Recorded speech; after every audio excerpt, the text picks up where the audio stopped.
Welcome Bronco Nation to a video I do not want to make. And I want to say that again because I want it to be very, very clear. I do not want to make this video.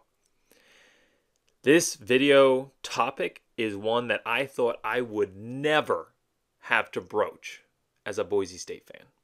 This topic has traditionally in the Boise State community been one espoused by the borderline, the fringe, the somewhat out of touch fans. This is an opinion that has been borderline heretical in the Boise State community in the past. One that is usually thrown around when the team only gets to 10 wins and, number 23 in the coaches poll, or sorry, the AP poll, and doesn't end up in a New Year's Six game consistently or being the Mountain West champion. Only gets to 10 wins in a top 25. This is the kind of opinion that is typically thrown around after a single bad game by a very small number of the fan base that is quickly, rebutted by the vast majority of the fans. However, we have reached a point, and again, one I never saw coming, ever. We have reached a point where we need a coaching change at Boise State, and where I believe one is coming in the very near future. And I'll get a little bit more to that later in this video. And this is an opinion that is not one I've singularly formed. This is an opinion that a larger and larger number in what is probably a majority now of the fan base, polls are always hard to determine, and you're always going to get the louder, more angry people responding to them. But what is now a majority of even the stable, sensible-minded fans are calling for coaching change, and for good reason. So in this video, I'm going to lay out the reasons why we need a coaching change to make that position very, very clear. And then I will discuss who should take the reins of the greatest team in the group of five and one of the most exciting, relevant, and futuristically high potential brands in college football. Boise State and the Blue Turf. Who should take the reins of the elite, the historically top team in the group of five in college football? I'm going to lay out 9 potential candidates and give reasons for and against each of them. And I will also present my conclusion of who the next coach at Boise State should be. My opinion. I also want to make it very clear, though, before we start, that this is not in any way a critique against the Boise State administrative staff at all. First off, they were not responsible for hiring Andy Avalos. Just put that out there. Andy Avalos was hired a week after Jeremiah Dickey was on the job. The decisions had already been made at that point. I mean, he signed the papers and he technically hired him, but you don't just hire a coach in a week. There is a vetting process and an interview process that was done by Trump and the administrative staff before Jeremiah Dickey got there. So he was given a list of candidates they were thinking about and technically given the decision, but he did not bring Avalos to Boise State. Regardless of whether or not he was the main decision maker on that, he is in a tough spot here, which I fully acknowledge.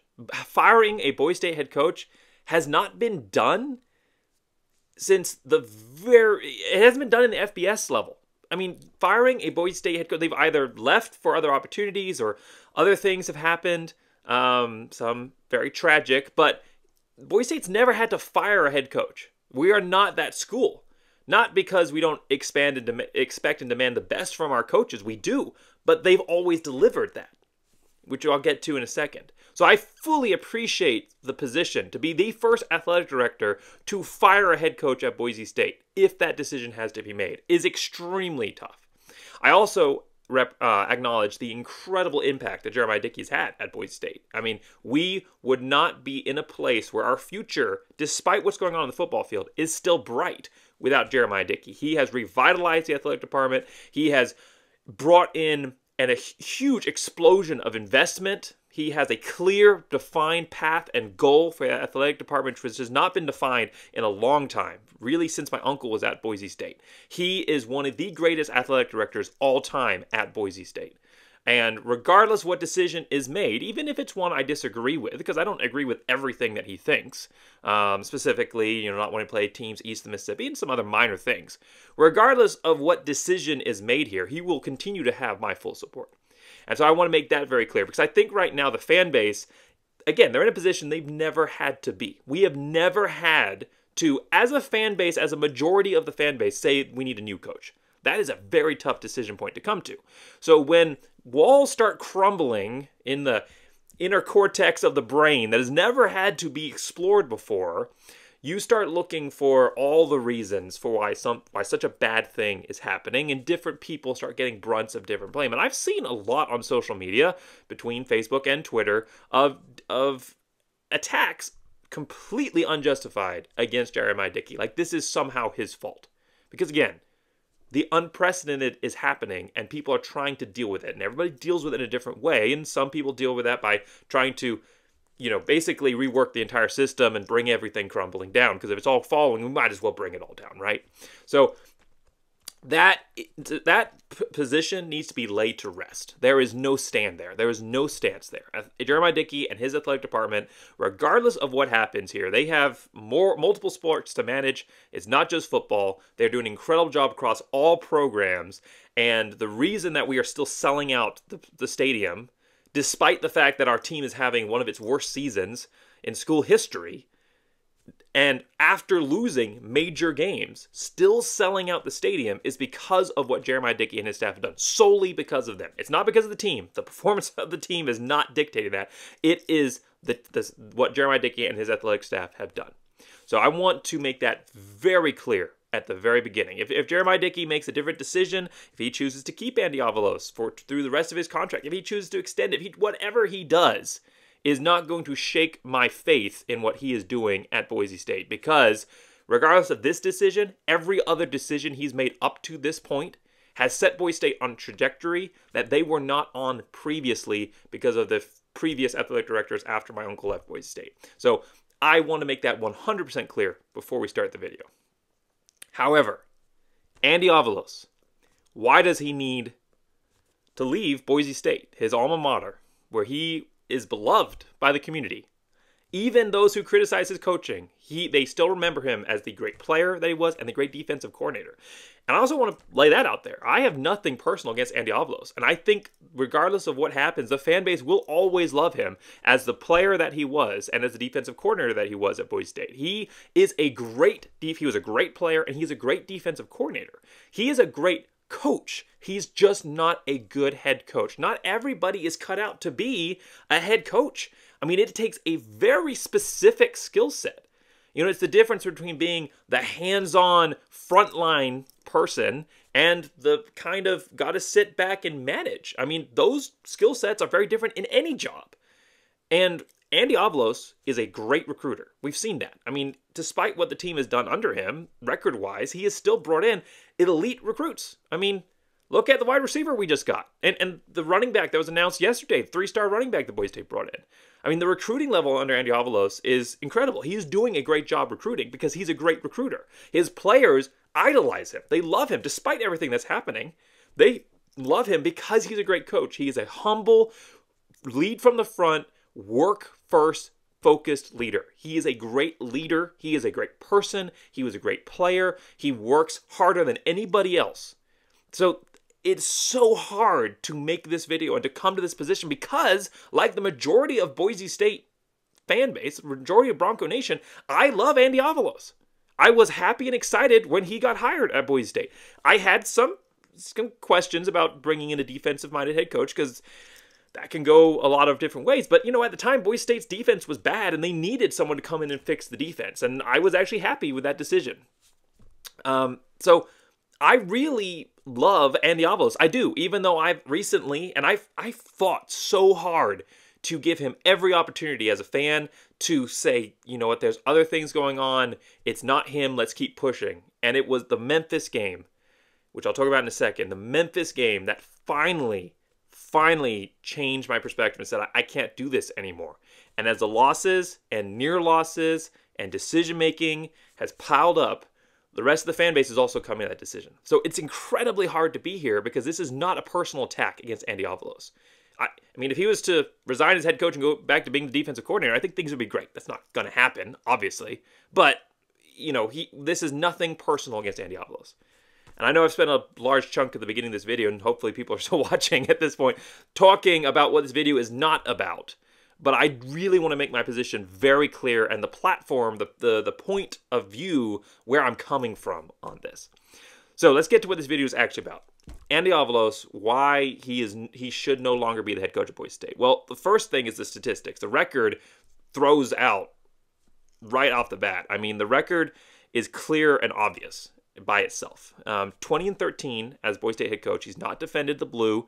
He was 7-5 his first season, 10-4 his second season, but he was 2-2 before he made a coaching change offensive coordinator, and Dirk Cutter was there. Dirk Cutter saved the season for Boise State. Dirk Cutter got Boise State to 10-4. We were on a track for 7-5 or worse again that year, and Dirk Cutter stepped in, and people have made a good point.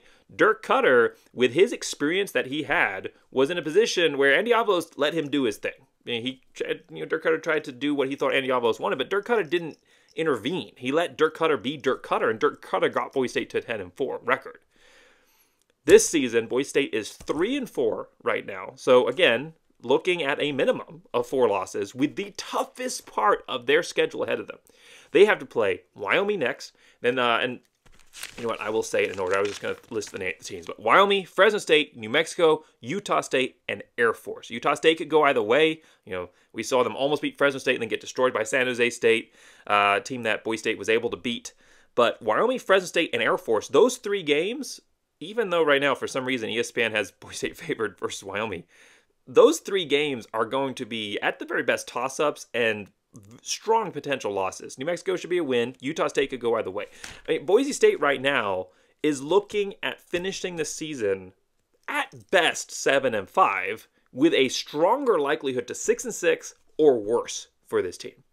And let's say that 6-6 happens. It's kind of the middle of the road. You know, it's not the best case scenario, but it's not the worst case scenario. It's kind of right there in the middle. Let's say 6-6, which is probably the best, most likely case scenario. If 6-6 happens, he will be 23-15 as a head coach for Boise State, which will give him in 3 seasons, 3 years, he's had 3 years, at Boise State, a 61% winning percentage. How does this rack and stack against Boise State coaches of the past? I'm glad you asked. Brian Harsin, 78%. And people were not entirely happy with Brian Harsin throughout his time at Boise State. He still got them to 78%. Top 25 at some point in the season, every single year he was there, and almost every single season, except for I believe 1, was a 10-win season. And he won 3 out of 5 Mountain West Championship games. And he was in multiple Mountain West Championship games. And yet, at 78%, some fan base, more than I've ever seen a Boise State fan base, was rumbling. Again, the minority, but more of a minority than usual, rumbling that they were discontented with his regime. And he was at 78%. Andy Avalos is at 61%. Chris Peterson, of course, greatest at all time to ever do it at Boise State, 89%. Dan Hawkins, 83%. Dirk Cutter, who took over a program in shambles and had, you know, a first year where he got them to mediocrity and then really exploded after that. He did a great job. 72%, even with a bad first year, finally got them to 72%. So in the last 5 coaches, or 4 coaches previous to Andy Avalos, the worst overall record ever was 72%. And Andy Avalos is 11% potential, based on everything that's going to happen probably this season, below that. So record overall, it's pretty damning by itself. The 2 worst seasons of Boise State history since 1998 have happened under Andy Avalos. We've had 0 top 25 appearances, not just finishes, but appearances across the board, which is the first time since 2001 that Boise State has not been ranked at some point in the season in the AP top 25. They have 0 Mountain West Championship wins. Again, they got there last season, which was a huge credit at the time to Andy Avalos, but I mean, that was Dirk Cutter that got Boise State there. Regardless, Andy Avalos gets to take some credit, but they didn't win. So in the last 3, and they're not getting to a Mountain West Championship game this year. Now, technically, they still control their destiny. Technically. So they could, and again, this is part of what's going on with this video and why it makes it so hard, because in my heart, I want, as a fan, and as a fan of Andy Avalos, as a person, I want him to right the ship, go undefeated, get to a Mountain West Championship game, get a bowl win, get to 10 wins, and set up for 2024, and then take Boise State to a playoff. That's what I want. Just the evidence is there that it's not going to happen. That he, at this point, has shown that he's not cut out to be the head coach of Boise State, which is what we're discussing right now, and I've got some more to talk about. But again, right now, Boise State not on track. Technically still control their own destiny. Colorado State is not going to be a contender, so the head-to-head loss against them doesn't matter. If they win out, they'll be in the Mountain West Championship game. Technically still to control their own destiny, but based on what's happened so far, the Vegas odds of that, and I made a joke on Twitter saying I would like to see those odds, have got to be enormously low right now. I mean, if you bet it on that and won, you could probably, buy Vegas. I'm just kidding, not that big. But again, it's not on the table. So Boise State almost certainly going to miss out on a Mountain West Championship game. That will be 3 years that Boise State, all under Andy Avalos, that Boise State has not won a Mountain West Championship game. 4 years if you go back to include 2020 when they made it and lost to San Jose State. But 3 years under Andy Avalos, no coach in Boise State history going back to 1999 has ever gone 3 seasons without winning the conference. All the way back to the Dirk Cutter days. All the way back. Boise State has never gone 3 seasons under a head coach without winning the Mountain West Championship, the conference championship game, or being the number 1 in the conference if they didn't have a conference championship game. That's never happened. So that right there is a pretty dangerous statistic. This roster is too good because I said Andy Avalos is a good recruiter. He's done a great job. He's rebuilt the offensive line that had trouble under Harsin, the defensive line. He rebuilt them. He brought in some great transfers in the secondary. He's brought in some amazing athletes. I mean, just to throw out a few guys, Bachmeier, which was already there, but, he did great things under Harsin in 2019. And he had Boise State 5-2 and in the top 25 in 2020. Halani, Genty, McAllister, Riley Smith, who's been criminally underutilized, Skinner, Tyreek Jones, Matlock, Schramm, Notarani, Oladipo. Boise State's roster has been too good under Andy Avalos to perform this badly. Yes, the cupboards were left somewhat bare, and the assistant coaching staff directory and across some key positions under Brian Harsin. That is true, but they were overall the same cupboards that Brian Harsin was operating with, besides maybe the assistant coach's part. But overall, they were still the same roster that Brian Harsin was working with. And he was having not, the success level that Boise State fans expect, because what Boise State fans expect is to be top 10 and to be a contender not just for the New Year's Six, but for the national championship. That's what the fans expect. Whether that's realistic or not, that's what the fans expect. So while he was still not meeting the expectations of Boise Bronco Nation with our high view and maybe too idealistic view of what we should and are, he was still doing better than what Andy Avalos is doing. Andy Avalos brought in, he's had to work with some things. It's not been an easy road. There's been a lot of adversity. But it's also been adversity that he initiated, some of it at least. Yes, he had to deal with an offensive coordinator, defensive coordinator that were coaching in their positions for the first time ever at the FBS level. But he hired those guys. He chose to bring them in. He put himself in that position. So again, really rough time to have a brand new coaching staff, brand new head coach, brand new offensive coordinator, brand new defensive coordinator, and all 3 of them are coaching for the first time at their positions in the FBS level, or first time period as an Andy Avalos. But he also did that. He didn't go out and bring in an experienced-minded guy who knew how things worked at the FBS level. He didn't do that. That was his decision. So yes, he's had to deal with a lot of adversity, but some of it has been self-inflicted. He brought in Bush Hamdan, which Bush Hamdan himself is a great offensive coordinator and has done a great job as an offensive coordinator in the play calls that he's called. He's calling a good offense, but it doesn't mesh with the offensive system that Boise State, the offensive unit that Boise State has, the players that Boise State has. Andy Avalos did not bring in an offensive coordinator that worked to Taylor Green's strengths. That we knew who Taylor Green was. We knew what this running game was. We knew how weak overall this wide receiver room was, how inexperienced and unproven they were, and the continuing issues on offensive line, which have been fixed. But we knew what this team was. He knew what this team was. And instead of going out and looking for an offensive coordinator that meshed with what this team was, and could bring them to their top level, he went out and brought in an offensive coordinator who is a good offensive coordinator but doesn't know how to call an offense that works with the players that Boise State has. The reason Taylor Green is struggling so much is that he's trying to be forced into a balanced attack, pass-focused offense. Well, it's run-heavy, but the running is from the running backs, and the passes that he's expected to make on the mid to deep level passing game. I mean, that's been Bush Hamden's MO. Andy Avalos knew who he was, and he brought him on. That's a poor decision by the head coach. So I do not blame anything that's going on with the offense right now on Bush Hamden, because Bush Hamden is calling the offense he knows how to call, and he's doing a good job of it. The players are just not suited to that kind of offense. He doesn't have the personnel to do that. And Andy Avalos made that decision. He's also meddled with the offense repeatedly. He did it under Plow. Plow made that very clear that he was not running the offense that he wanted to run. He was running the offense that he was trying to fit to what Andy Avalos wanted. And again, Andy Avalos knew who Plow was. He was an air raid style guy. And he brought him into Boise State and said, all right, I want you to run a balanced attack, run heavy offense for me. For the first time ever at the FBS level. No wonder Plow flamed out. Plow's a smart guy, but I mean, that's a lot to expect from someone to run something completely different than what they are naturally attuned to. When you didn't have the offensive line to run that air raid style anyway. You didn't. And you didn't have the wide receiver room to do it. You had a great receiver in Khalil Shakir, but you didn't have the depth to run the air raid. So, of course, Boise State had to adapt to the roster that was there and also to Andy Avalos' vision. But again, you brought in somebody that was not meshing with your vision or what the team actually was able to produce on the field. And that's on Andy Avalos.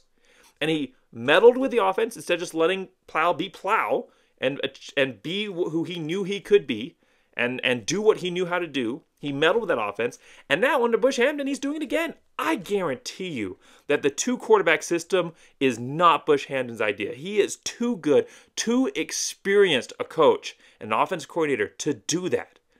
It's a horrible decision. It's an absolute disaster. There is no way that is Bush Hamden's brainchild. That is Andy Avalos saying, if we run Maddox Madsen like we know we should, because the offense you're running is naturally attuned to a player like Maddox Madsen. Again, it's not that Taylor Green is not a good player. It's just that he doesn't fit in this offense. If we run the player that we know we should run, we're probably going to lose one of the greatest athletes to ever come to our school to the transfer portal. That's not going to look good, especially 2 years in a row losing our starting quarterback to the transfer portal is not going to look good. Andy Avalos, as the head coach, knows that. And Ron Count said it perfectly when he came on my channel a couple days ago, and we did a review of the season so far and a look ahead. Definitely watch that video, an outstanding analysis of where Boise State is at this point in the season and what they have ahead of them. But he said it best. He just said they don't have the guts as a coaching staff to name a starting quarterback. And while it's not clear again, we don't know 100% whose decision that is, ultimately, it's the head coach's decision. And ultimately, Andy Avalos does not have the guts to name a starter because he's not cut out to be the head coach to make those decisions. He is far too defensive, as a defensive-minded guy, trying not to lose. He is playing not to lose. He is playing far too conservative. And the thing that finally flipped the switch, the thing that finally said he is not the guy for us, was the Memphis game.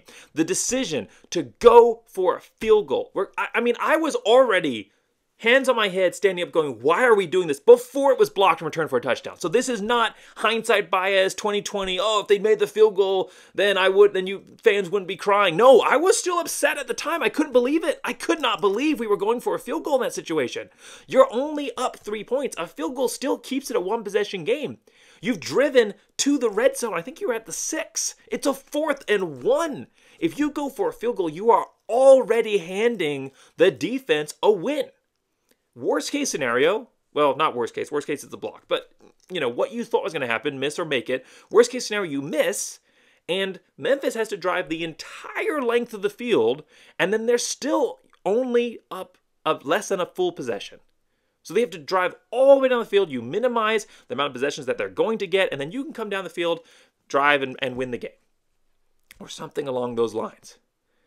But the morale shift is happening either way. If you make that or not, the morale shift is happening. The momentum is shifting to the defense. Now, if you, with your incredible running back, Ashton Jeanty, and your amazing running quarterback, and your much improved offensive line can get out there and get a yard and keep the drive going and get a touchdown, you nullify all of that. The fact that Boise State wasn't in a position where they thought they couldn't trust their team enough to get a yard with the playmakers they have, again, speaks to the decision-making and fundamental issue with the mindset of Andy Avalos. And that is why, that more than the record, more than Boise State hasn't achieved, more than anything, that is why Andy Avalos has got to go. And I hate hearing those words come out of my mouth. I really do. But that is where we are. The meddling with the offensive game plan. If you're an offensive coach, offensive-minded coach, you bring in a defensive coordinator that you know can do the job. You give him some ideas of what you want to do. You still analyze, you're still the head coach. You still are in charge of the team, but you let the defensive coordinator do his job. If you're a defensive-minded head coach, you bring in an offensive guy that you trust. I mean, like what Saban does. You bring in an offensive-minded head coach that you trust. You say, this is, and that you know is going to run a system that you like. And then you say, this is my vision. And then you let them go. That's what you do. You work to your specialty. Your specialty as a defensive coordinator is not the offense. You should not be touching that. You're only going to break it. And that's what we've seen. The offense right now is broken. I mean, the only reason Boise State has any offense at all right now is because of exceptional playmakers like Ashton Jeanty, Taylor Green, when he's able to maybe get a little bit momentum in him. Eric McAllister making up for bad throws. That's the only reason, Maddox Madsen coming out being incredible, are the only reason Boise State has any kind of offense right now. Those players are succeeding despite the offense because Andy Avalos has broken it by tinkering with it when he shouldn't have touched it. And not knowing your lane, what you should be doing. Again, he's not cut out to be the head coach of Boise State. Not yet. If he, Brian Harsin, go out, get some experience as a head coach at some other smaller group of five kind of level. Brian Harsin was at Arkansas State before he came up to become the head coach of Boise State. But it's a lot to come and be the head coach of Boise State. The expectations, the pressure that is on you as a brand new head coach, and especially a defensive-minded head coach, are just enormous. And he was put in a position he shouldn't have been, and he is performing at a level that should have been expected. And there's other things. Boise State constantly blowing huge lead, personnel positioning or movement that is questionable. There's other things. But ultimately, fundamentally, it's the mindset. The issue with the mindset, which has produced the results that speak for themselves. He, again, great person. He will always be beloved by Bronco Nation. But this is an unfortunate chapter in his interaction with Boise State that needs to end, and end sooner than later, so that Boise State can get back on the path to success. Now, do I think that chapter is going to end this season? Well, I think it should. I mean, if Boise State loses a couple more games, I think he should be fired. I think he should probably be fired right now. Do I think, for multiple reasons.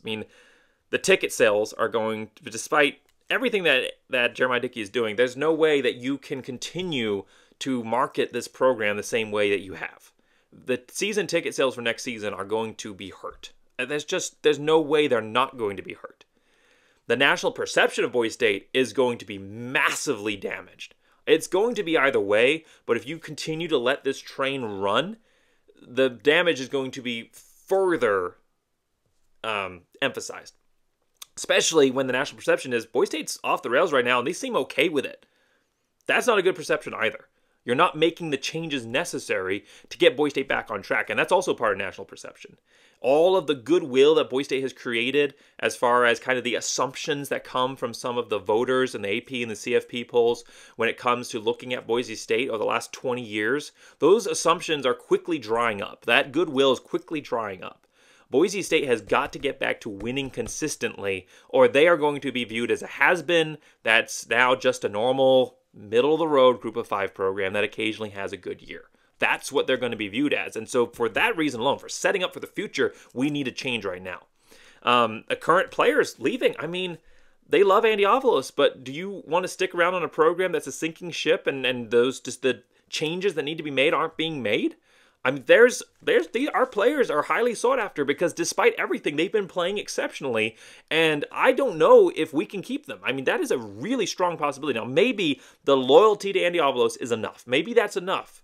But wouldn't it be better to bring in a coach that would connect with them on the same level potentially, that they could put their trust in, that the players would like, and also get you back on a path to having a chance at doing what you want to do as a college football player? Your career is short. Your chance to make an impact is short. You want to obviously set yourself up for the NFL if that's a path that you're able to get to, but you want to make an impact, and you only have 4 or less years to do it. Do you really want those years to continue to be wasted? Or do you want to have a coach that you know and you trust is going to get you to at least having a chance to leave an impact and an impression on the school? I mean, these are not going to be years right now that Boise State wants to remember. They're going to be, hopefully, when Boise State's able to get back to their level of past success, if that's in their future, hopefully this is going to be those years that people kind of forget about. They kind of gloss over, don't get talked over about. They talk about, they talk about the 2019 team, and then they talk, there was COVID and some stuff that happened, and then, Boise State got back to success. I mean, that's what this is going to be. So you're also at a chance of losing some potential players. You're going to lose fan buy-in. The boosters are not going to be happy. That support is going to be potentially impacted. And more than anything, it's all about 2024. You are not setting yourself up for success right now with this coaching staff for 2024. 2024 is the all-important year for college football. That's when everything changes. The playoff is expanded. The Group of 5 has a shot, a path, not just a shot, but an actual path to the college football playoffs. The teams that put themselves in a position to compete for that path in year 1 are going to control the destiny of the Group of 5 because players around the country are going to see that and they're going to gravitate to those programs. Boise State has got to put itself in a position to be one of those teams that are looked at as a true contender for the college football playoff, or they are going to put themselves in a hole perspective-wise. Perception. I keep saying perspective. I meant to say perception. Just Control F, perception in its place. But Boise State's going to put themselves in a hole perception-wise that might be impossible to climb out of. For the sake of next season, you've got to make a change now. However, Ron Counts made a very good point when he came on the channel because he does not expect Andy Avalos, even if they maintain their current 3 wins, and that's it, throughout the rest, even if they lose every other game, he still does not expect Andy Avalos to be fired. And he made some good points. Said, first off, the relationship with athletic director staff. I mean, the current athletic director staff loves him. Jeremiah Dickey and his staff loves him. They love the person that he is. And Jeremiah Dickey just went on Bronco Nation News on with Mike Prater and everybody and talked about the relationship he has with Andy Avalos. That relationship is strong. It's very, very hard to break that relationship. There's a $2 to $3 million buyout, depending on the source that you read, but somewhere in that range. So there's a significant buyout that eclipses his current annual salary. And Ron Counts made this point that there is a belief that in 2024 you're not setting yourself up well for 2024 by bringing in chaos into that year. I mean, that is a valid point. Brand new head coaching staff and all the changes that will come from that in 2024. That is going to put you in a spot that's going to be hard to then succeed from. But I would argue that Boise State's already in chaos. They are already in a position that they cannot launch from. The worst case scenario that could happen is that Boise State continues to make that problem worse. They're at the bottom right now. Boise State is about to hit rock bottom this season. I truly believe that they are not going to get to bowl eligibility. I really hope they do. I pray they do. But I will be shocked if they do. I think we're looking at 5 and 7 at the absolute best right now. So Boise State is at a point where I don't think they're even going to get to bowl eligibility. If they do, it's going to be 6 and 6. They're going to play in a nothing bowl game, which they might lose. I mean, Boise State right now could legitimately lose to almost any team in the country with the way that this team is being managed. So they're going to be 6 and 6, maybe 6 and 7, depending on how the bowl games goes, but they're not going to be in the Mountain West Championship game. And they're going to be rock bottom. I don't see how you could get worse from this. I really don't. Any new coach would be put us in a better position than we currently are with this program. So I understand, and that perspective that I just said about the 2024 not wanting to be chaos and everything, and I mean that might be the perspective that the athletic director staff is working with, and that could be a reason that he gets kept beyond. However, Ron Counts believes, and I also back up the sentiment, that if Andy Avalos does not leave this season, 2023, he does not get fired this year, if next season Boise State is not in the top 25, winning the conference and putting themselves in a position for the CFP, that he will be gone at that point. And I 100% agree with that. I absolutely could see the athletic director staff keeping him, but then next season, that's the standard. I absolutely do not believe that anything in me that Andy Avalos can do that. I just don't think he's cut out to be the coach of Boise State, and I don't think he can get Boise State to that point. So whether it's this season or next year, so the end of 2023 or the end of 2024, Boise State's going to have a new head coach. In the next 2 years, almost, I would say guaranteed, Boise State is going to have a new head coach. So who should that head coach be? Well, we're already 35 minutes in, so I'm not going to go super in-depth on each of these guys, but I want to get an idea of who the potential candidates are out there and give you a idea of who I think that should be, who the coach of the candidates, who should be the next coach at Boise State. These candidates are in no particular order. They just kind of, as I wrote them down, as they kind of fit into the video, I put them in there. So don't take the placement of this as me positioning you for my top choices. I will, at the end of the video, make a top choice, but I am not positioning you right now for one. So no particular order. Mostly what I'm looking at is you need an experienced guy. I mean, that goes without saying. And I think you need a guy who's experienced as a head coach to come in and make the right moves for this program. You need an offensive-minded individual. None of these are end-all, be-all. None of these are deal-breakers if the person doesn't have that. But overall, ideally, this is who you'd want to look for. Someone with experience, preferably head coaching experience or a long chain of offensive coordinator experience, an offensive-minded individual that can come in and fix this offense, put Boise State back on an aggressive attacking path, and someone who's going to be loyal to the program, an OKG, our kind of guy. That last bit has to be the case. Above all else, you need stability in this program. You need someone that's going to be able to come in and not just have stability in that they're going to win games, but also if they win games and have high success, that they're not going to be easily drawn away by the offers. Not that they're going to, be buried at Boise State, but that they're going to be here for, a good 4 or 5 years before their hopeful high success leads them to other job opportunities as Boise State head coaches have in the past. But a solid 4 or 5 years type of guy, and someone who's going to continue to bring in the type of players that Boise State is supposed to attract. Our kind of guys, the right mentality, the just good people that the city of Boise and the state of Idaho attracts. That's who Boise State should be focused on bringing in. So, who are those guys? Well, I'm going to lay a name right here off the top. It's gotten a lot of discussion in the fan base. And I'm just going to say right away, I don't think this is a prime legitimate candidate, but it is somebody that has gotten a lot of discussion going for him. And part of it is what he did last year for Boise State in saving the season, Dirk Koetter.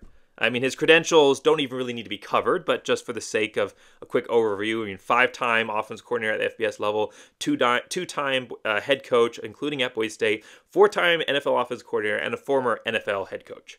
He lives in Boise, or not in Boise, but he lives in Idaho near Boise. I'm not sure if his address is public record, so I'm not going to say where he lives, but he lives in Idaho. That part is known. And he recently became a color commentator. I mean, he was on the Colorado State game, and the reason he gave was because he's bored. So, idle hands, maybe he comes back to Boise State. I really don't think he's going to. He made it very clear that he's done with coaching. He's done with that journey. He didn't want to be the offense coordinator at Boise State. He did it for the sake of his son and his son's friends. Out of the goodness of his heart for the players on the team, he accepted the mantle that was thrust upon him and got Boise State through that season. Not just through, but at a high level. Almost everything that we did in 2022 is due to the influence of Dirk Koetter. Incredible person, and we are incredibly thankful for that. But he even said himself, I'm not out recruiting on my weekends. I'm the interim offensive coordinator. I'm out golfing. I'm out golfing on my weekends. I'm not doing this. I'm done with that grind. I'm retired. Obviously, he's got some free time, and he's having some fun and going on and talking football and watching some football and getting paid to do it. Sounds like you're an amazing job. But he's done coaching. So we can remove that name from the table. Would he be awesome? Of course he would. He's a former NFL head coach, but he's not going to be the next head coach at Boise State. So we'll clearly cross that one out. Next name, another former Boise State head coach, someone who again has recently been getting attention, partially because of an interview he did with Bronco Nation News, Brian Harsin, the former head coach before Andy Avalos. Wouldn't that be something? Again, his record has been extensively covered, and you are all very familiar with it. But, you know, obviously he won the last Fiesta Bowl for Boise State in his first year. He, like I said, consistently 10-win seasons, was always in the top 25. Didn't always finish in the top 25 every year, but he was always in the top 25 at some point. He was consistently competing for and overall consistently winning. Not consistent like Boise State fans would like, but numbers-wise, he won more Mountain West championships than he lost. So he was getting Boise State to Mountain West championship games and winning them, statistically most of the time, and putting them in a position to be a contender for the New Year's Six or getting to the New Year's Six. They should have been in the New Year's Six in 2019. That should have been his second one. But East Coast bias kept them from doing that. But he had his team in a position where every year they were right there in that discussion. And on the interview with BJ, Bronco Nation News, again, as always on this channel, huge shout out to Bronco Nation News, the best in Boise State coverage. You cannot go wrong by following them, and you definitely should. In fact, I would even say pause my video right now and go like and follow them on their YouTube and their Twitter. In fact, I'll even throw a link to them. And again, I'm not sponsored by them or connected with them in any way other than just my appreciation for what they do. But I'll even throw a link in the channel description. So go check out their content. But on a recent interview with them, he said that he wouldn't, and to paraphrase, wouldn't say no to going back to Boise State. What he actually said is he would never say never to anything. And that was in discussion with would he come back and coach at Boise State. So that's kind of a politically nice, strategic way of saying, of course, yeah, the situation was right, and I was given, you know, I had a discussion, it met my liking, then yeah, I would consider it and likely come back. Again, I'm paraphrasing him, but he did not say he would not. I think that's a correct sentence. But some negatives, though. The fan base reaction was mixed to his time at Boise State. As I've said previously, I think what we've lived through the last 3 years has changed some people's perspective on that. I mean, some people's perspective never changed, no matter what facts are presented to them. But I think the perspective has somewhat changed as to maybe we were missing a good thing when we had it. And Brian Harsin, despite flaws, wasn't the perfect head coach. And Chris Peterson was who he replaced. I mean, it's like Taylor Tharp coming in after Jared Zabransky, you know, or Joe Southwick coming in after Kellen Moore. Both those guys, good quarterbacks, got their teams to 10-win seasons, plus win seasons. But they're largely overlooked and forgotten in the Boise State lore of former players. And Brian Harsin had to replace Chris Peterson. I mean, that's almost impossible. That's like whoever eventually ends up replacing Nick Saban. That's just that level of coaching. And the expectation was you're going to be Chris Peterson. Of course he wasn't Chris Peterson, but he was still a great coach. But fan reaction to him at Boise State was mixed, and it was very extreme, really, on both ends. The majority was in favor of him, but you had really super extreme Harsin supporters and really, really very, very negative, extreme anti-Harsin people. So very mixed reaction, but overall positive. As we pointed out, he did not set this team up for success post his tenure, and in his tenure, part of the reason that he wasn't getting Boise State to an elite level was because of some struggles with what he was doing recruiting-wise. The offensive line was not a priority, and neither really, towards the end of his tenure, was the defensive line, and both of those units were struggling, and specifically the offensive line. I mean, really going back to 2019, they have been an issue, and they've only recently been corrected. So he had some mismanaged priority on some certain positions. Overall, there are some other issues that he had. So Boise State had those problems under Harsin and some overall struggles. And again, they were not an elite top 10 program under him. And they were not able to consistently finish seasons. Every year, they would kind of fade a little bit down the stretch or lose games that they shouldn't at some point in the year. Even in his first season, they lost games they shouldn't. They just did it at the beginning of the year, so they had time to come back. But they were not an elite program under him. They were a great program. They were a top group of 5 team, but they were not a top 10 program under Brian Harsin. And obviously, he had major issues with the administration at Boise State, which is why he left, as was revealed by the public access request for those emails that came out. He had major issues with Trump and her team and their focus and direction for the athletic department. Again, Jeremiah Dickey wasn't there yet, so things have changed. But at the time, he had major issue that football was not a priority. And he had a major problem with his staff, his assistants, not getting the money that he thought, A, they deserved, and B, would keep them there with him. He said, I can't build anything here because my staff keeps leaving because you're not giving me enough money. Now, both of those issues have been somewhat resolved. Obviously, Trump is still there, but Jeremiah Dickey is now running the athletic department. He is the new athletic director, and he is doing an incredible job. And part of that is he's gotten those bonuses, those pay increases that Brian Harsin wanted, and the Avalos staff have gotten. So the issues have been resolved.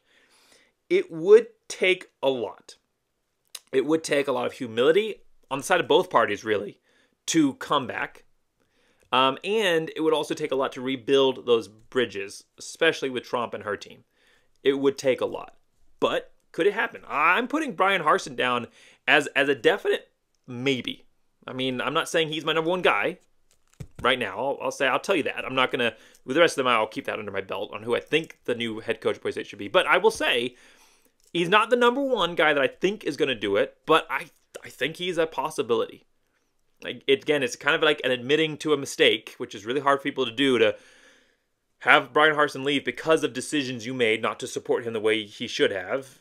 Realized you'd made a mistake and started supporting Andy Avalos the way you should have supported Harsin. It not worked out and then brought Harsin back. I mean, that's a very weird history of a team. But could it happen? Maybe. Maybe, and I think if both parties could reach the right settlement, not settlement's the wrong word, but the right position, then it is a high possibility. And he's definitely interested. So he is a good candidate for this job. A second guy who people want more than anything, who is the best candidate out there, but not the most likely, is Kellen Moore. That name always comes up. You knew I was going to talk about him. You knew he was going to be involved in this video at some point. Kellen Moore is the fan favorite. He's the fans, the boosters' number one choice. Nobody would argue that decision. Every person would want Kellen Moore to come here. He would definitely launch Boise State back into the national spotlight. I mean, the national spotlight's already on him, and if he was to come back to his alma mater as the winningest quarterback in college football history, which has not been rebuffed. I mean, he's right now a candidate for the College Football Hall of Fame. He's, for some reason, not ended up yet on the final ballot, but he, the last 4 years, however long it's been since he became eligible, he's been on that position. He's going to be in there eventually. He is the greatest player all time to ever come to Boise State, and he's one of the greatest ever players, not just in the Group of Five, but in college football history. And if he was to come back with all the attention he already has because of what he's offensively been able to do and his intelligence, which is highly apparent, come back and be the head coach of Boise State, wow. Right away, I mean, automatically, even if Boise State finishes the season 5-7, Kellen Moore takes over, automatically Boise State's in the preseason top 25. I don't care. The voters are going to put him there because it's Kellen Moore. I'm not saying they're going to be in the top 15, but they're going to be like number 23. I mean, they're going to be there, and they're going to be talked about. They're going to be national storylines everywhere. Boise State's going to run the news cycle for a while. They're going to be the talk of all the preseason. They're the profile, the value of just the national perception that they could get. The prestige from bringing in Kellen Moore is unmatched. So there really are no negative points against him as far as his qualities as head coach. Now, obviously, he's never been a head coach, but he's been an offensive coordinator, a successful one at the NFL level. And he has the intelligence and experience to come back in. Now, the negatives against this are more along the lines of would he want to? He was interested in this job. He was going to take the job. That was reported with good authority that he came down to accept the job as the new coach at Boise State. However, in his discussions with Trump and her team, prior to Jeremiah Dickey being there, in discussions with Trump and her team, he said that football was not a priority. They were not prioritizing the football program as they should have. The same things that Brian Harsin was saying, Kellen Moore came down and saw those same issues and declined the job. But he was a serious candidate. He had it. We had him. We could have had him. And because of Trump and her staff, we lost him. So, new athletic director, new priorities. Could he come back? Yes, he could. The problem is right now his current NFL path and trajectory. The argument about, well, he wouldn't want to ruin his legacy by coming back. First off, I don't think he would. I don't think he would. First off, his legacy as a player is never going to be changed. People will always love him as the player. Even they love him more than any other player in Boise State history. No matter what he did with Boise State, he will still be loved. But I also don't think he would fail. I mean, Kellen Moore, what he's been able to achieve and accomplish. Just the national perception boost would bring Boise State's recruiting to such a high level that it would be almost impossible to fail. The resources he would have available to him, the booster money that would pour into the program, and also probably NIL money that would pour into the program, would make it almost impossible, regardless of his qualities as a head coach, almost impossible for him to fail. I mean, we're guaranteeing at least 10-win seasons every single year if Kellen Moore joins this program. So that is not a concern. However, he's on his own path right now with the NFL. He is on a legitimate path to becoming an NFL head coach. Now, depending on how things go right now, the Chargers, and they're not succeeding at the same level that Dallas was offensively with him, and maybe the perception changes a little bit. Maybe there's a chance, and he could potentially take this option. But I think right now he's a strong maybe, but probably not a strong likelihood just because of his current NFL trajectory. But I absolutely believe that he would love to come back to Boise State at some point, and he made that clear with his position. The only reason he didn't come back was because of the Boise State administration. Again, pre-Jeremiah Dickey and his staff, the president and her staff. That is the only reason he didn't become the head coach at Boise State. We'd be on a completely different, we would not be having this discussion. I would never had to make this video. Boise State would be on a completely different trajectory right now. Maybe they'd even be in the Power 5. I don't know. Lots of things happen. It's not just the success on the field that dictates that, but who knows? Boise State would be in a very different conversation if Trump and her team had not put Boise State on a very different path by not investing in the football program appropriately. So, unfortunately, I think the odds of him coming here are lower than other candidates on this list. But I definitely think that he is a possibility. And if he wanted the job, there would be no question. Given whatever he wants, he would come to Boise State and become the head coach. If he wanted to. Again, that question is, does he want to? And who knows? A guy that I think would want to, that people have kind of thrown around, with the thought process that Kellen Moore is not a realistic candidate. I think he is a much more realistic candidate than people think he is. And again, I'm not saying he's the number one most realistic, but I think he's more realistic than people think he is. But because most people don't view Kellen Moore as a truly realistic candidate for Boise State, they are looking to someone like him that they could bring on. And someone's name that has gotten thrown around recently is Kirby Moore. It's still a Moore, right? Still an alum at Boise State, wide receiver for Boise State with his brother, and stayed a little bit afterwards. I think he graduated in 2013. So, that is where people's minds are going. At least you're kind of, you're close to Kellen. It's like Kellen, but it's not quite Kellen, but it's something we can achieve. Two-time offensive coordinator so far, very young, 31. Not that Kellen Moore is, super old, but he is the younger brother of Kellen Moore. So there's still a gap, and Kellen Moore is young himself. So only 31. He's been the offensive coordinator at Fresno State, and now the offensive coordinator at Missouri. Also took over Bush Hannon's job as the quarterbacks coach up there.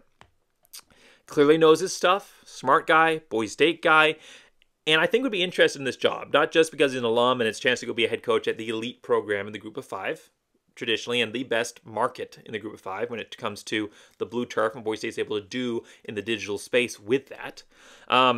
So not only I think would he be interested as would almost any alum to come and become the head coach at Boise State, but it would be a chance to establish his own legacy. He's always been in Kellen Moore's shadow. Even now as an offensive coordinator, he's still in Kellen Moore's shadow. He was definitely in his shadow when he was here with him on the blue.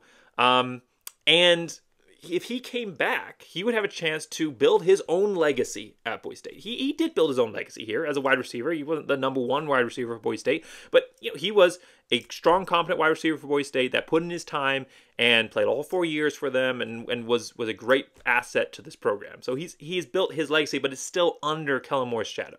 If he came back as the head coach at Boise State, something that Kellen Moore, not yet, has not done, he would have a chance to establish his legacy at Boise State. his own perception here. I got to change a different word. I keep saying perception way too many times. People probably keeping notes at this point. But he'd have a chance to build something for himself, his own legacy at Boise State as a head coach. And if he did it successfully, he would have a chance to really establish himself as separate from his brother here at Boise State. And so I think he would be interested. And of course, the connections to Kellen Moore. Hopefully, maybe there's a little bit of advice going back and forth. Wouldn't hurt. However, he is very young and inexperienced, and would definitely feel like a compromise candidate to Kellen Moore, and he would have to fight his way out from underneath that shadow, which he already exists under. If he did it successfully, the future would be incredibly bright for him. But if he didn't, he would just always be looked at as the guy that was the compromise candidate for Kellen Moore. And so the biggest issue I have is with his experience so far. Right now, Boise State's in a position where they need someone who has got a steady hand and has had a steady hand for a long time on the wheel that can come in and keep this car from driving into a ravine. Boise State needs an experienced guy to come in. And right now, I don't think Kirby Moore has that experience level. I don't think he should be the next head coach at Boise State based on that. So I think he's another one you can automatically kind of cross off the list here as a potential candidate. I'm sure they'll look at him, but I don't think, based on where this program is right now, they need someone who can come in and do a major detox fix and put us back on a path. I think with Kirby Moore, it would be a much slower upward, hopefully upward trajectory, but it would be a continual rebuild for a while. And it's just a tough spot to put a guy in as his first head coaching job. Kind of the same position you're looking at with Andy Avalos, who's a little bit more experienced, but we don't need that again. We need someone who has that experience. So who's someone who has that experience? A former Boise State guy, a former Boise State head coach, part of the glory days of Boise State, who is also available. Dan Hawkins. His name has not been thrown around by anybody. And so I'm kind of introducing it here. Not necessarily as the number one choice, but it's somebody that could be looked at. You know, it'd be a return to the glory days, the early days of Boise State, the early 2000 days of Boise State football, when he took a program that was doing well under Dirk Cutter. Dirk Cutter had reestablished Boise State back on an upward trajectory, but then he took that program and he built the image of Boise State. This idea of Boise State as the top team in their conference, as a top level, not the elite program in the Group of Five in college football in general yet. That was a Fiesta Bowl win that got Boise State to that position. But he built Boise State from the team that nobody had ever heard of. Besides, there's some town in Idaho that has a blue turf, I guess. But he built them from that image to the team that was beating top 10 Fresno State, the team that was going undefeated, the team that Andy Avalos played on. He built that. He had a lot of help from some great players, obviously, but he was the head coach of that program. He put Boise State on the path that then Chris Peterson used to pole vault them into the top team, one of the top teams in the country. But he built the foundation for that. So could he come back and get Boise State? They've fallen off that path. I mean, we're looking right now at a team record-wise overall, an overall view of this team as a pre-2000s era, pre-Dirk Cutter. I mean, just statistically, record-wise, that's where they're at. They're pre-98 right now. Or pre-99. They're in the 97, 98 range record-wise. So could he get Boise State back on that path to being elite? Maybe. He's got connections with the alumni and the booster base and some of those traditional guys that kind of worked their way out of the Boise State umbrella in that interim years of athletic directors prior to Jeremiah Dickey coming back in. But he has those connections, and some of the guys that haven't come back in yet, he could do that. He's had success at Boise State. He's a Boise State guy, and he established Boise State at a point that they'd never been at before. There's a lot of negatives, though. He left a sour taste in the fandom with his exit, going to Colorado, and he has been out of the FBS coaching world since that point. He's still interested in coaching. He's currently coaching at UC Davis, but he has not coached at an FBS level in any capacity since 2010 when he left Colorado in disgrace after being fired by them. He's bounced around. He went to the CFL for a little bit. He coached the USA national team. Yes, there was a USA national team. There's international competitions like international American football leagues like IAFL or something like that. I'm not entirely sure what is it called. But they play international competitions. They weren't part of the Olympic cycle, but maybe they'll be incorporated into that with Olympics joining up in the 2028. The flag football is joining the Olympics in 2028, if you didn't hear. But they're their own international competition level. USA always dominates it because we're the country that plays American football, and it's named after us. But there's an American national football team, and I actually went and saw that team play while Dan Hawkins was coaching it in 2014, I think. They played up in Cleveland, Ohio, where I was at the time going to high school, where I played my high school football, not in Cleveland, but up in Ohio. And they played in the Hall of Fame, the NFL Hall of Fame up there. They played in their bowl, in their stadium. And they had their playoffs and national championship, worldwide championship there. And Dan Hawkins was coaching, and I got to go, and I got to meet him, get a photo, all that stuff. So, which I'm not going to show you that photo now because I can't find it. It was when I was in high school, and my parents have it somewhere. I don't know where it is, but I got to meet him. I got to see him coach there. But he did that for a little bit. Very minor, at the very bottom of the semi-professional table, but he did that for a little bit. And then he coached 2 teams in Europe, in 2 different European countries. So he's had quite an exciting life. I would love to read the book on Dan Hawkins. He's had quite, and then and in between that, he was a commentator on different shows as well, and radio for a little bit. So, I mean, he's been involved in football, but not at the FBS level. This would be a tough one to go back to Dan Hawkins. It would make a very interesting head coach, but I don't think he's the #1 candidate either. I said I wasn't going to reveal my hand, but I kind of am as I'm going through these guys. But I don't think he's the direction Boise State should go, but technically he's out there as a candidate, and it would make a very interesting one to at least look at and have that conversation. But here's a guy who, while he doesn't have the head coaching experience, we're 3 away from being done. I know this video is over an hour, but it's very, very important, and I want to really flush out these guys. Our third to last guy we're going to look at is someone who I don't think is at the top of people's minds right now. I certainly, unless I'm completely out of the loop, haven't seen anything about him as a candidate. He doesn't have any head coaching experience, but he is extremely well-versed in the world of football and has had a long career so far, even though he's young, but he has had a long and varied career in college football. And that guy is Mike Sanford. Obviously, offensive coordinator at Boise State, was offensive coordinator at Notre Dame. Also, I believe it was Utah State or shoot, I wrote this one wrong. I think it was Western Kentucky. Anyhow, Boise State, Notre Dame, I think Western Kentucky. I can't read my handwriting on that one, but Minnesota, Colorado, and he was the interim head coach at Colorado prior to Deion Sanders taking over. And he's currently not working as a coach in college football, but he's been very, very successful. He also was at Sanford and some other places, and he has built a wide network and a large connection that he can pull from recruiting-wise. So while he's never been a head coach, he definitely has the experience as an offensive coordinator across multiple different systems. And he's a very smart guy. 2014 season was, he was a big part of getting Boise State to that, which was recognized by Notre Dame when he was called up by them. He's a very experienced recruiter. Like I said, wealth of experience across almost every region. I believe that note I'm missing there is Western Kentucky that he coached at.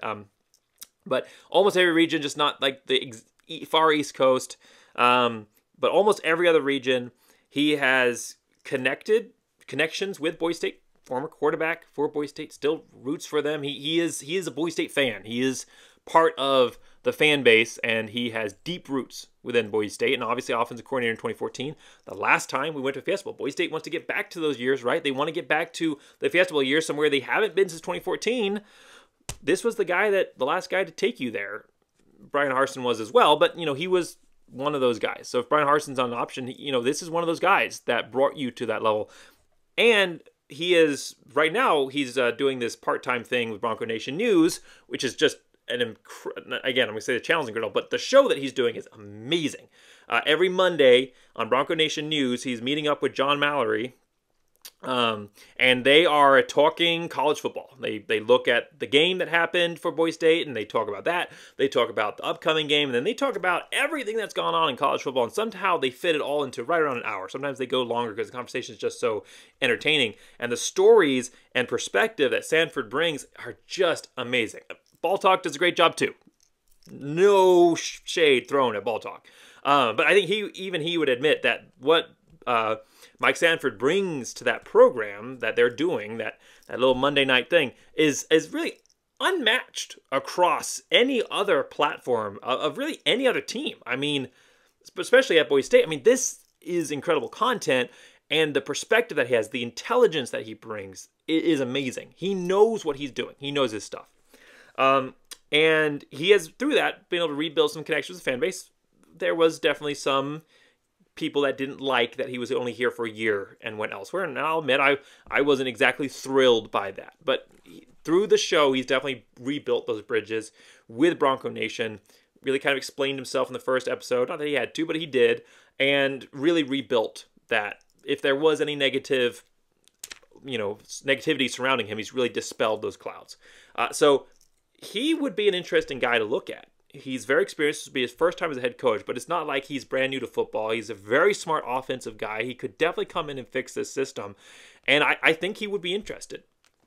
I haven't talked to him. I can't speak for him personally, as most of these guys, but as is the case with most of these guys, I can't speak for them either. I don't speak for any of the guys I'm talking about. I want to make that very clear in case there was any questions of that.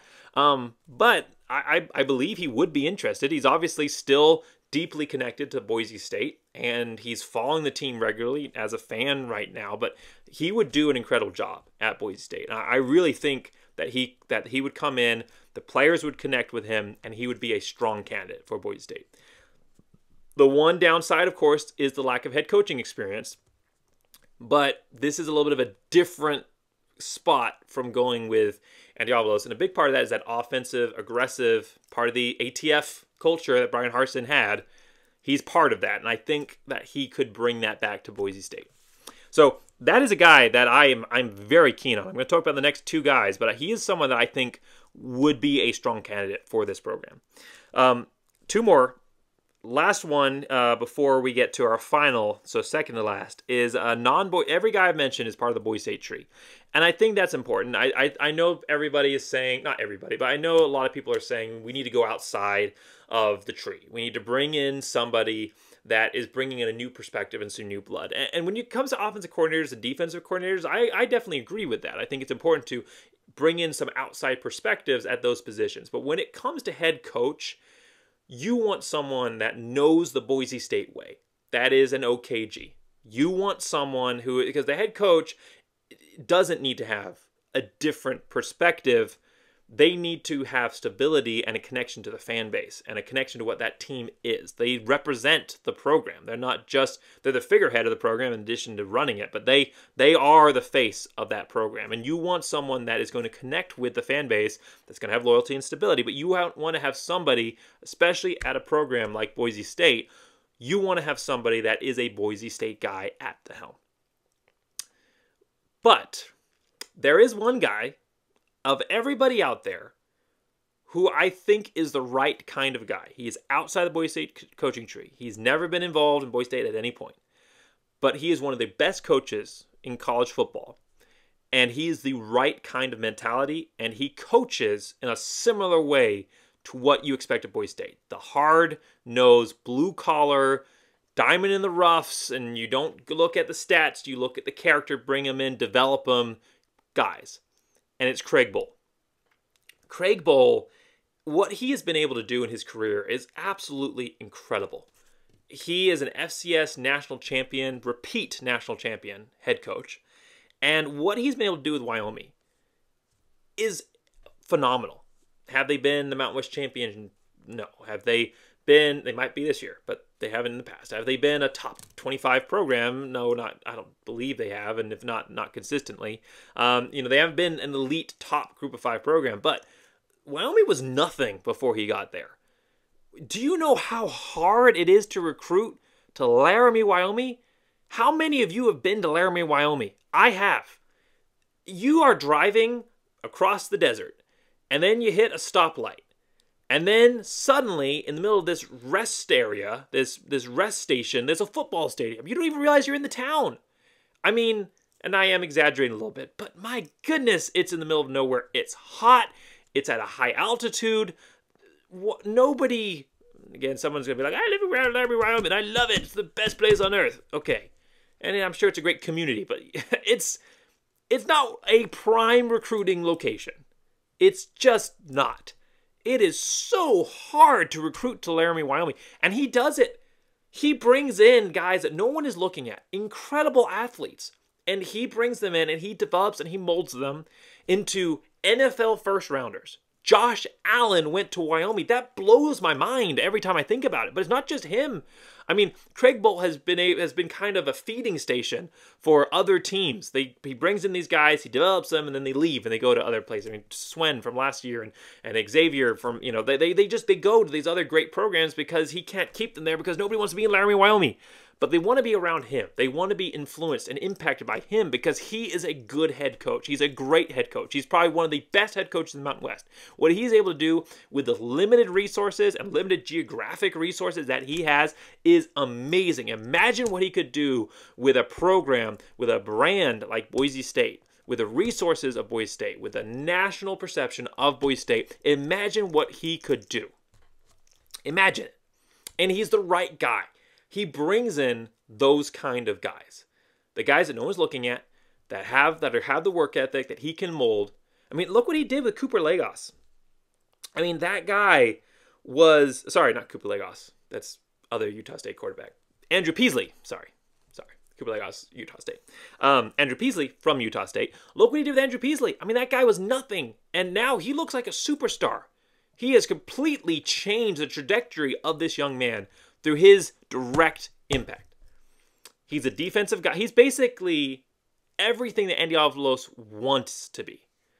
He's a defensive-minded guy, and he's the only guy on this list I have that's a defensive-minded guy. But he's a defensive-minded guy that has a very strong offense. He's an old-style coach. He develops the diamonds in the rough players.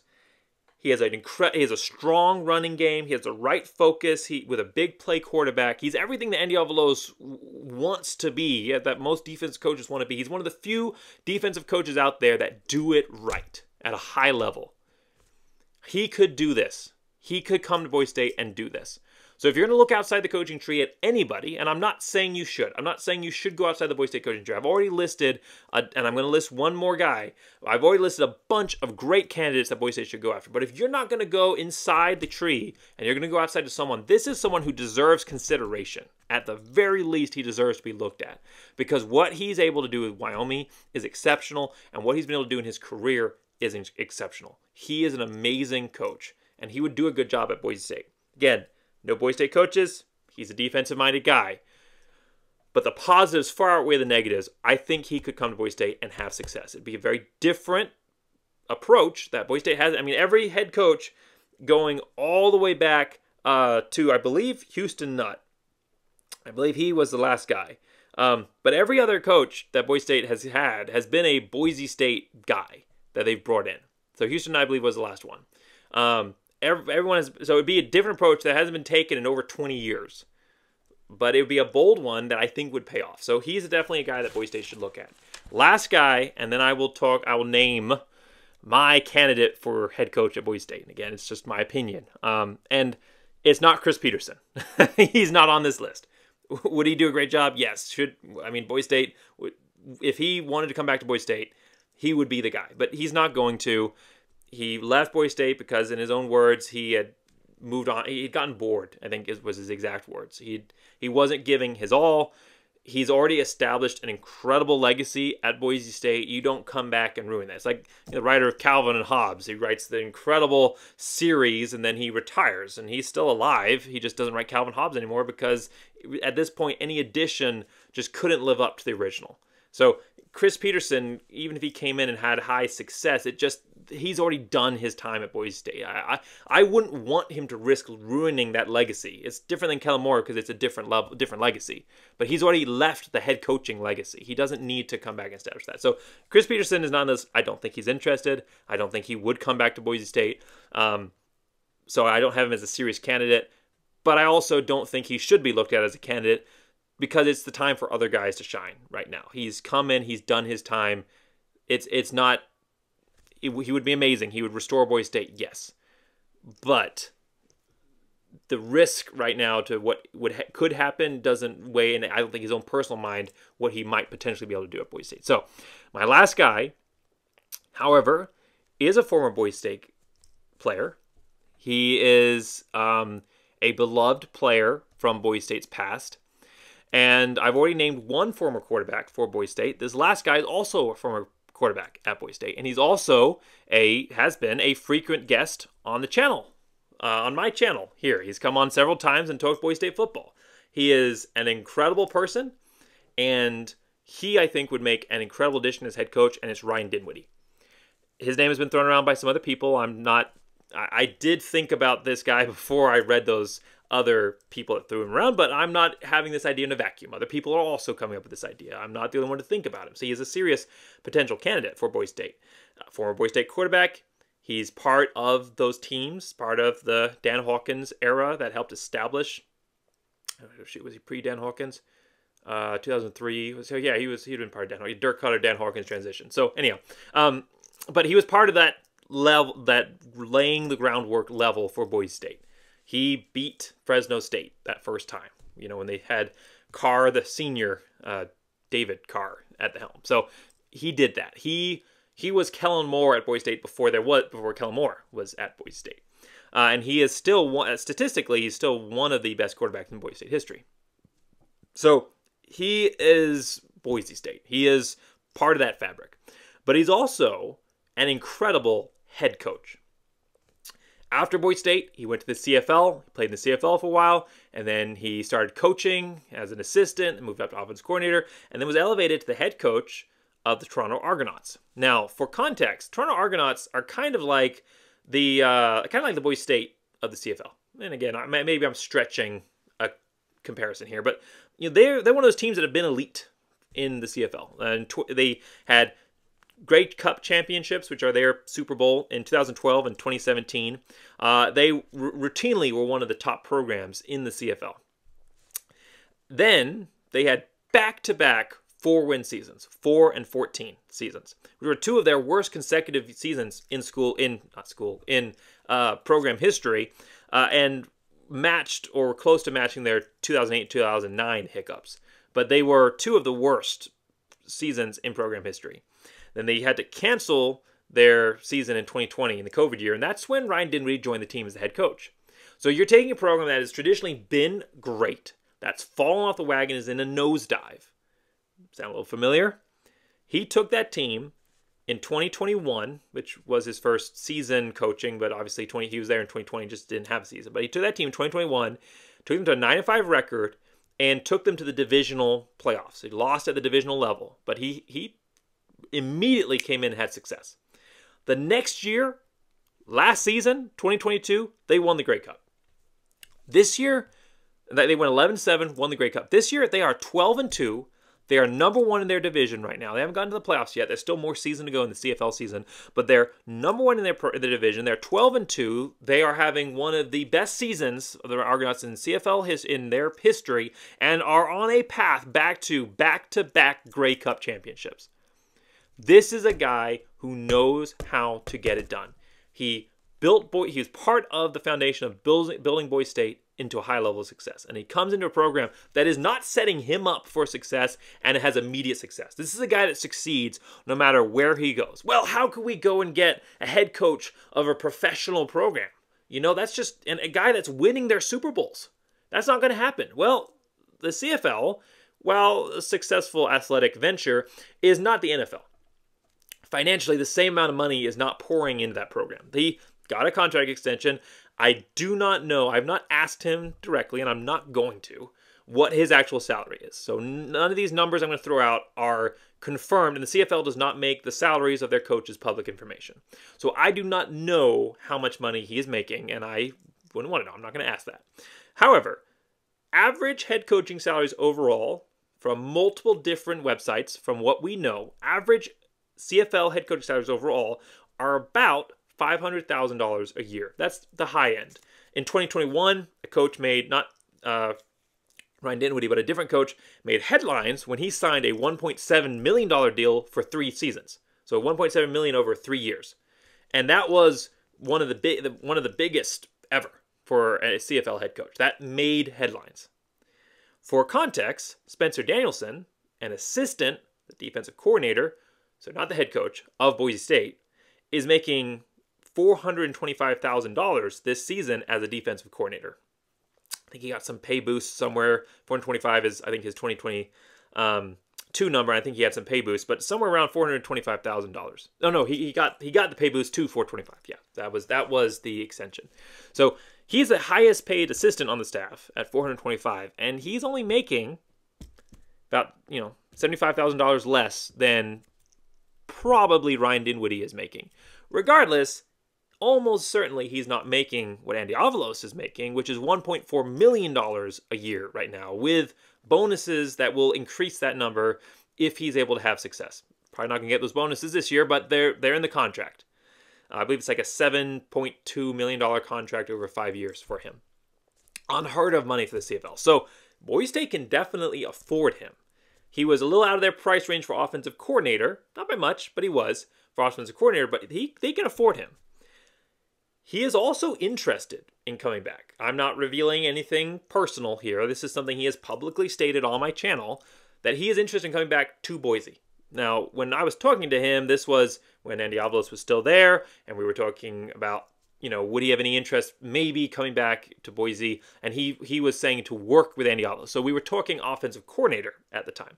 But he was interested in that. He was interested in potentially coming. He said he's already prepared. He told me on the channel, he said he's already prepared his wife for a move back to Boise at some point. He said, it's coming. We're going back to Boise. He loves this town. He loves this city. He loves Boise State. He visits routinely. He was there for spring ball last year, like 2 years ago. I think he was also there this last season.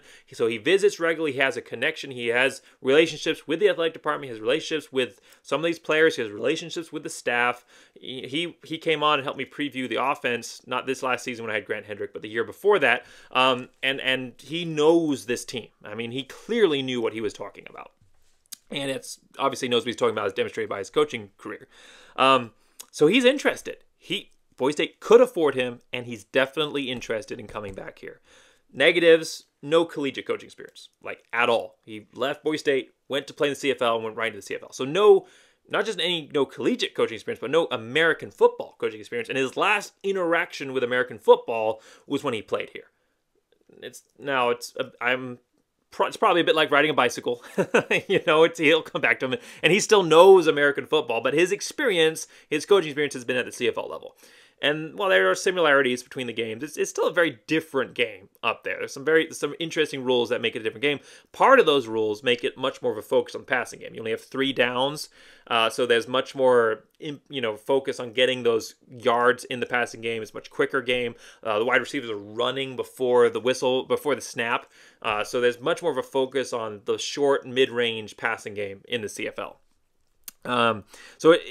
Would those skills translate? Would his CFL skills translate? Would the offenses that he's used to working with, those pass-heavy attacks, I mean, that approach with the current Boise State roster would not meld.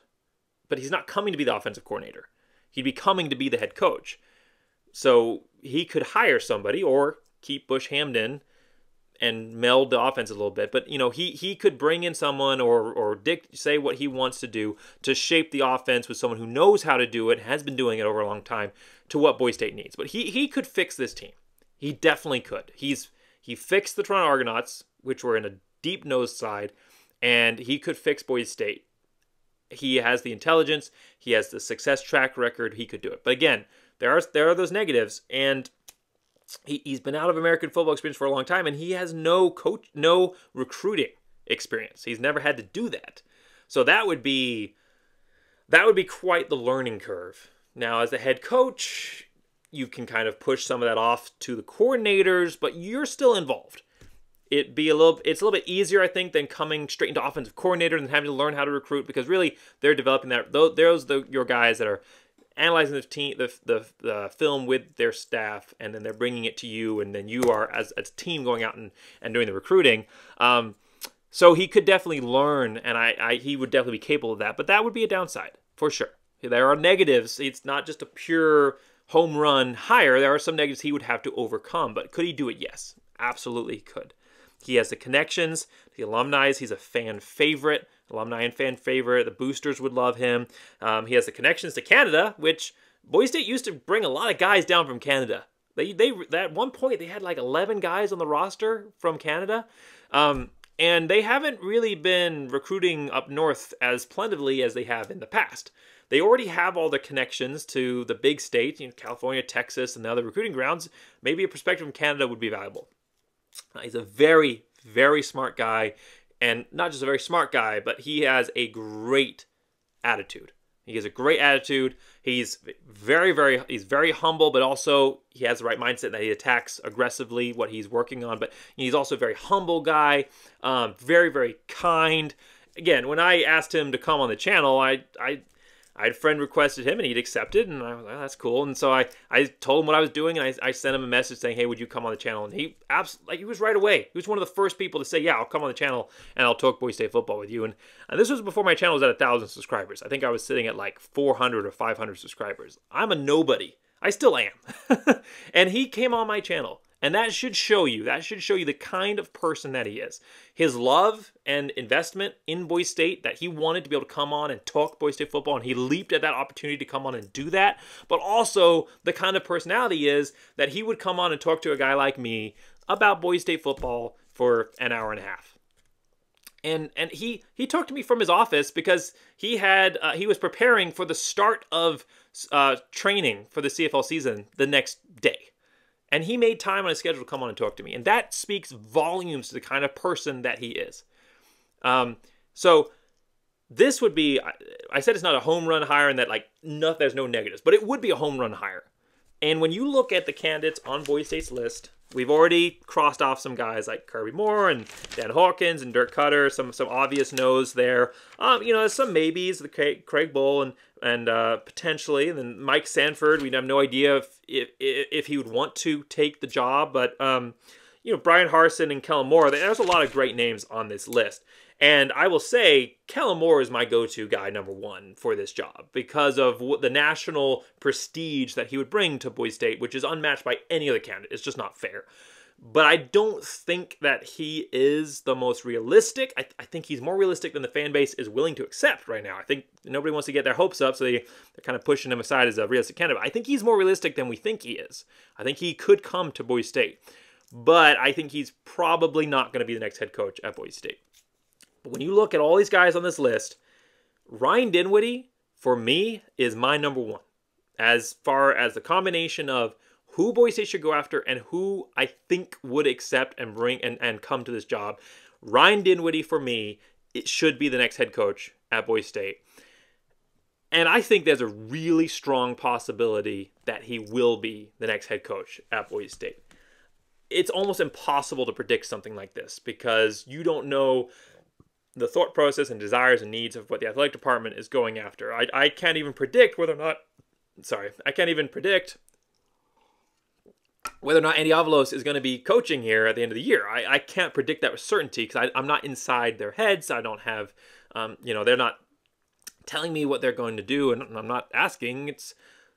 I don't know. But as far as guys on the list of candidates that I've talked about, when it comes to who could fix this team, who has the qualifications, who has the right qualifications, not just coaching-wise, but also the connection with the fan, who would bring in the right environment, the right attitude that I think the players would meld with, would bond with, would keep the guys we currently have on our roster and bring in a next-level layer of talent and put Boise State back on the trajectory to success. And also, like I said, is likely to accept the position and would want it. Ryan Dinwiddie's the guy. So that's my answer. Who will be the next head coach at Boise State? While it's impossible to predict, the name I'm putting out there is Ryan Dinwiddie. And again, I have not talked to him about this. I want to make that very clear. I didn't even tell him I was doing this video. So I have not asked him, hey, do you want to be the head coach of Boise State? I've not talked to him about this, and I'm not going to. That's too direct a question, and I don't want to put him in that kind of position. So I'm not going to. But who do I think should do it, and who do I think, based on previous conversations about Boise State in general, would come back and accept it? Speaking from my perspective alone and not representing anybody else, Not representing, and again, I want to make that very clear, I'm not crossing any lines here. I'm not representing any of these guys. I'm not an agent. I'm not anything. But for me, as a fan and an analyst, based on the numbers on the table and previous recorded evidence, who do I think would come to Boise State and who do I think should come to Boise State? Ryan Dinwiddie is the guy that I think should be the next head coach, and he's the guy I'm saying will be the next head coach at Boise State based on the numbers available right now. So who do you think it will be? Do you agree with my perspective? Are there names I left off the list? Are there names that you think shouldn't have even been included on this list? I want to hear all of that in the comments. Hour-and-a-half video, but it's an important one. Not one I wanted to make, but one that needed to happen. So thank you for sticking through it. If you're here at the hour-and-a-half point, we've had a great discussion. It was still a fun video to make, even if it wasn't one I wanted to do, and I appreciate you all being here and part of this. So thank you so much for watching. As always, make sure you like and subscribe, and win or lose, no matter who the head coach is, no matter what's going on with the program, go Big Blue!